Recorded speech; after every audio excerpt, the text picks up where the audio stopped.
के सर हमारा बागीचा में मैंगो देखिए, चार साइड में भरपूर मैंगो है। ये देखिए उधर मट्टी में बहुत, ये साइड में भी देखिए बहुत फ्रूट है सर हमारा बागीचा में।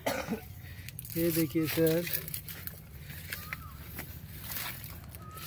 ये आपका थोड़ा सा कैमरा घुमाने के बाद मालूम होगा इतना फ्रूट आया।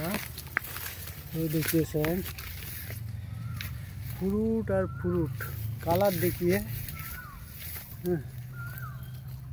बढ़िया कलर आया।